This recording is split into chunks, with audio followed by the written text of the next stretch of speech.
You're listening to Insight on Capital Public Radio. I'm Beth Ruyak. When 1,000 scientists, water managers, policymakers, and politicians gathered in Sacramento for the 2012 BayDelta Science Conference, you would have heard the words tunnel and canal in almost all of the hallway conversations. But this year, those words are probably eclipsed by words like drought and climate change and groundwater supply. The 1,000 or so experts are arriving today for the biennial conference. It begins tomorrow, and Dr. Peter Goodwin, lead scientist in the Delta Science Program, has joined me in the studio. Welcome to Insight. Good morning, Beth. Thanks for having me. Is my read on that correct, that the crisis of the drought and climate change in 2 years has amped up all of the research to focus in a majority way in that direction? Certainly there's a lot more attention on the immediate response to the drought. Should the state and the federal agencies respond? But I think the Delta itself is under stress from many, many different sources. Right now we're experiencing a drought, which of course is devastating to the agricultural industry, the many people that rely on the Delta water. And of course, 2/3 of the population of California rely on Delta water. So right now we're experiencing the drought, but we mustn't forget these other stresses that place the Delta under such great risk. I'm always reminded with the subject of this conference that the Delta is the largest estuary on the West Coast. But in terms of areas of water studied, it has some worldwide attention, doesn't it? Oh, absolutely. Beth, I think if you look at the Delta system, it's not just the fact that it's a large body of water, but first of all, it's an ecosystem that has very high biodiversity value. We're also losing some of those species at a very, very high rate. But of course, it's also the water supply for 2/3 of population of California and for agriculture. So what makes the Delta special is that decisions that are made on a month-to-month basis is not measured just in millions of dollars. Literally, these decisions often take billions of dollars. On the other side, of course, these decisions have very deep implications to the viability and sustainability of the Delta ecosystem. The conference attracts people who are in some cases politically minded about the proposals for the peripheral canal or the twin tunnels. But the conference itself is really a platform for the science. That said, are you hearing a wider, more clear gap between people who are for and against that kind of proposal? Have the sides been chosen and defined more than they were 2 years ago? Well, I think actually that's a very good question. Clearly, the decision is getting closer and closer, but I think it's important to recognize the role of science in these decisions. You can't ask the science community to make the decision. Is it the tunnels project or not? Is it large-scale ecosystem restoration or not? What science can do is pull together the available information and make the best possible predictions of the ramifications of those huge management decisions that need to be taken. And why it's important to have that separation between the science and the decision itself is that scientists are trained to be objective. We look at the facts, we look at models, we make the best projections for the future. So we can look at, should the BDCP go ahead or not? We can't say yes or no to those questions, but we can say if you take this particular action, this is the most likely outcome. And this is how you structure science to inform the decisions of how these big projects might be managed in the future. But it is not fair to ask the science community to make these value judgments on behalf of society. And yet, comparing 2012 to 2014, the science community is presenting much more in terms of the drought and climate change picture than it ever has, which will be weighed into the proposal, even though what's being decided will be beyond what might be a 10-year cycle of drought. Absolutely. And in the last 2 years, there's been several very important innovations. We know more about the system. We're beginning to understand more about the potential ramifications, whether it's climate change, whether it's the effects of groundwater. Yes, science community in the last 2 years, if you were to ask about one of the very big changes, is 2 or 3 years ago you would see what my colleague Jeff Mount referred to as combat science, that very well-intentioned scientists being asked to study part of the problem would reach different conclusions.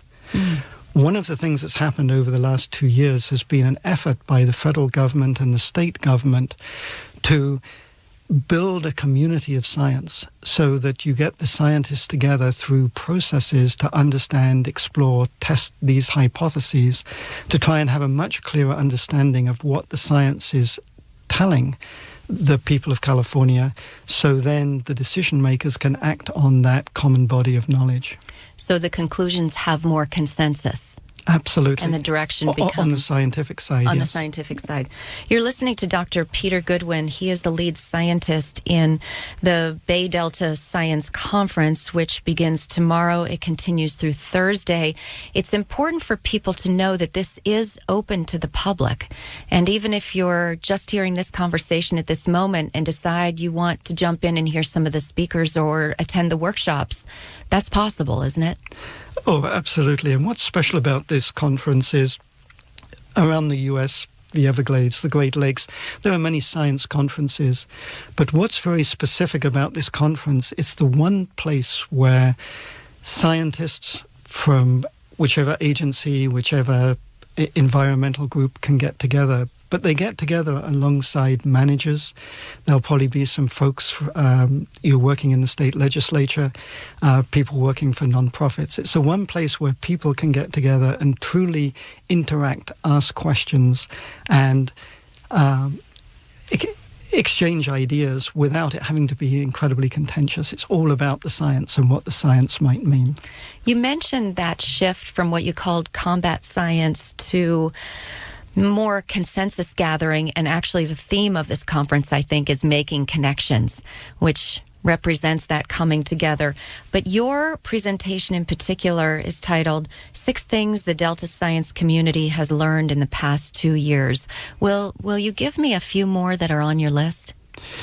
Sure. A couple of other things which we've learned that I think of really transforming the way we're looking. First of all, there's 2 parts. One is, what is the science actually telling us? The second is, how can we use new technologies to build our science infrastructure to reach scientific conclusions and findings much faster? So 2 of the things that have been going on is, in this era of big data, how do we make data accessible, not just to a few scientists who are part of a club? How do we make this available to local communities, so that they can actually see where these decisions are coming from? Could I pause and ask you there, do you see a big gap between this ability to gather data and the projects that are in the field and that huge volume, and then making it user-friendly or have some purpose, lead to some results? I think that's a problem everywhere. It's often referred to as the deluge of data. We're collecting data so fast. You're using technologies from satellite to aerial, as well as the traditional ways of actually going out and sampling science. So making that data available in a timely manner so it can be used for decisions, it can be used to inform many, many different science programs and groups of scientists working on specific problems, that's really a challenge. And that's why this past summer that we held a big data summit that was attended by hundreds of people. We had well over 1,000 people participating online in this new era. So yes, getting data more accessible, presented in a way that it's easily understandable, is extremely important, and it's one of the things that the science community is focused on right now. Okay, one more thing then that's on your list of 6 that have been learned from the last conference to this.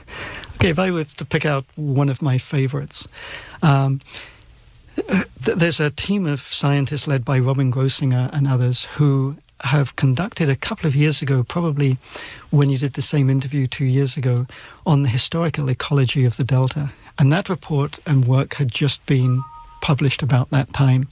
And that was widely regarded as an international standard. It's a wonderful, wonderful study of what the Delta used to look like. And you might ask, well, what is the history? We know the landscape's changed. We know the climate's changed.